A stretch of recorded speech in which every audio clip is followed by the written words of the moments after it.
Hello, all. I'm Steve Maslowski, and this is my new media research analysis presentation. Um, it's on culture jamming. And before I get into the thick of the paper, I just want to give a little background on the impetus of why I chose it. Hopefully, we all remember Amber Day's paper, Throwing Our Voices. For me, it was the best one of the semester.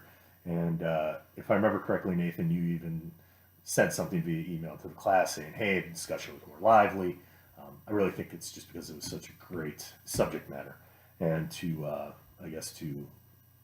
talk about it a little bit further, if we all remember correctly, dealt with the Yes Men and their parallel ad campaign that went along with Chevron's scripted conversation on their ethics as it pertains to them, making money, I guess. Um, so, without further ado, I know we're not supposed to read from our paper, but I'm going to hit you guys with the opening here of mine. In 2003, the cultural activist magazine Adbusters launched a parody anti branding campaign with the corporate behemoth Nike in its satirical sites. By placing a plain white circle, exactly where Nike's iconic swoosh would sit, on an unassuming black canvas sneaker, Adbusters hoped to challenge the shoe company's suspect production practices. This ethically produced shoe was to become a reminder of the fact that Nike has used sweatshops to produce its globally successful apparel.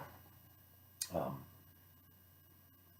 it was not as successful as they hoped, um, but I'm getting a little bit ahead of the cart here. We're going to cover that a little bit later. Essentially, I wanted to explore the effectiveness of these messages and their reach as it pertains to content, strategy, and venue. Um, and I continue with luck. This analysis will give itself to answering the questions of how to successfully employ culture jamming to the masses for maximum effort. The first part of my paper, and hopefully all of yours, is the lit review. I essentially set out to define culture jamming. Um, and part of that is what it can include. And it is not limited to these things, but it's such things as alterations to corporate advertisements, the parody of corporate non-governmental organizations, and the appropriation of consumer goods through shoplifting and rebranding. Um, we're going to expand on that a little bit further with my examples. Now, in terms of media and the new digital media, culture jamming looks to sift through the clutter of the communication cycle to give the viewer a new, unfiltered perspective of the message. Um, it also allows the audience to view these discursive acts in a new, unfettered window into the corporate socio-political control of how things are represented, perceived, and practiced.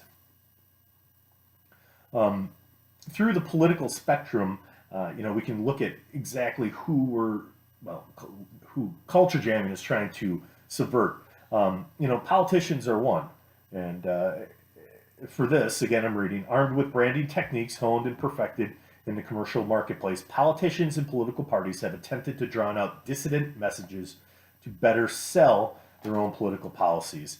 It continues, this is a dagger in the heart of deliberative Democrats who argue that democracy cannot survive without open, ongoing, and rational political conversation.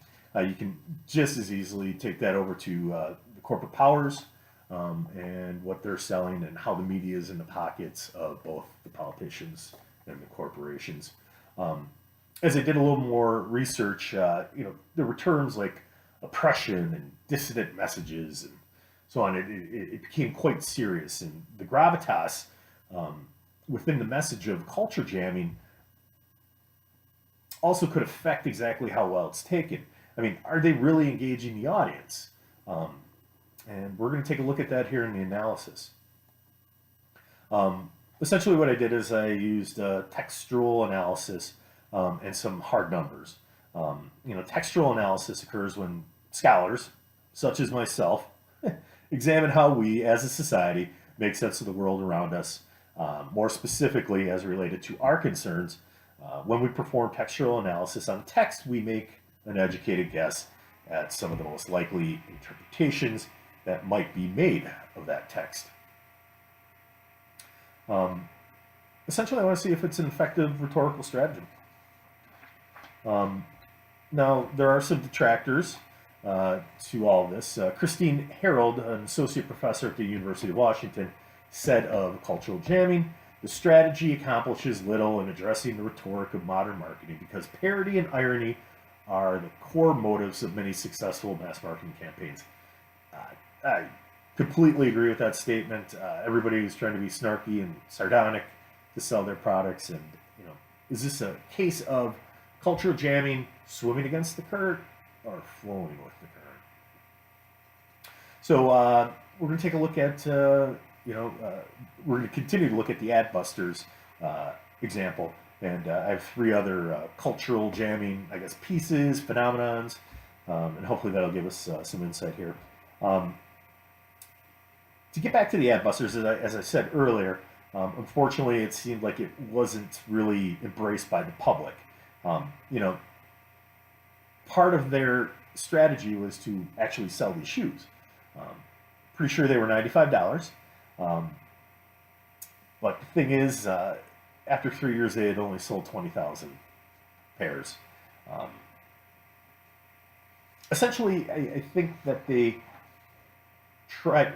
Well, you know what? They were going after fashion, the fashion statement, but they wanted themselves to be a fashion statement.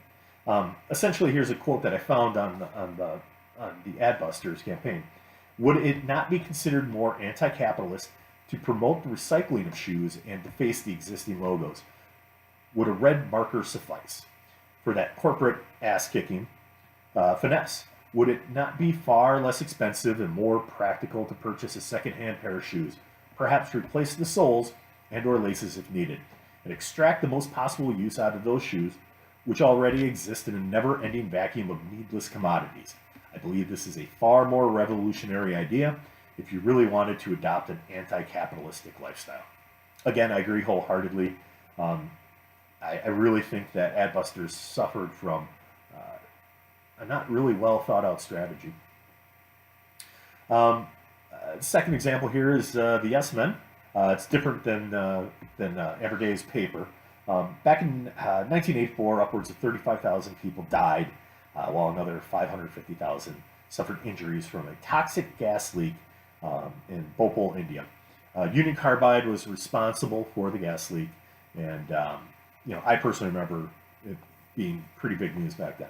Well, on the 20th anniversary in 2004, a member of the Yes Men impersonated a Dow Chemical executive, and Union Carbide is a subsidiary of Dow Chemical. So the Yes Men went on BBC pretending to be this executive, and he stated that Dow Chemical was going to liquidate Union Carbide in an effort to pay reparations and to continue to pay for the health insurance for the survivors. It was a great hoax. The media picked up on it. Matter of fact, the hoax itself caused Dow Chemical's stock to plunge 4% before everybody really started to catch on. Unfortunately for the Yes Men, and more importantly, the victims of the tragedy, the articles published after the hoax were less likely to mention the ongoing health consequences of the Bhopal disaster, were less likely to mention a specific death toll, and were less likely to mention the need for additional legal or financial redress. Essentially, they ticked off the media, the same entity that they wanted to take their message.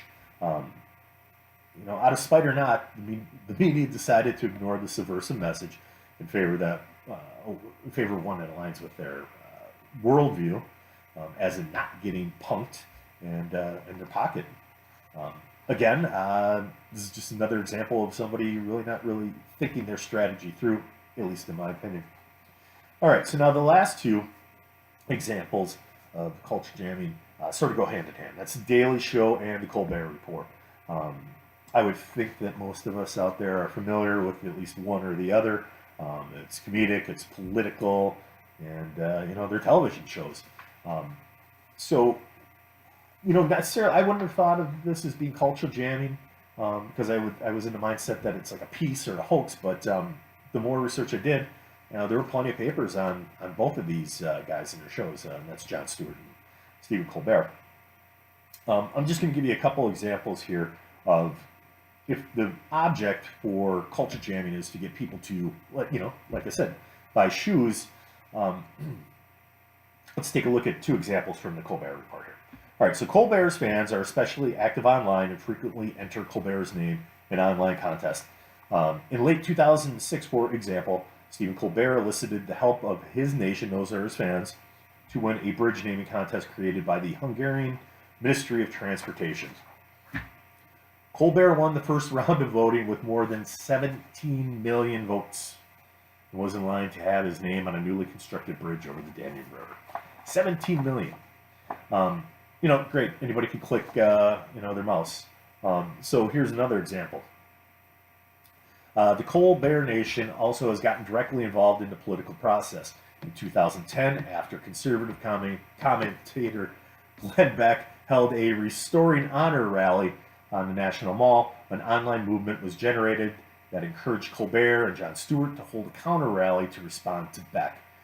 Several weeks later, nearly 250,000 participants flocked to Washington, D.C. for Colbert and Stewart's rally to restore sanity and/or fear.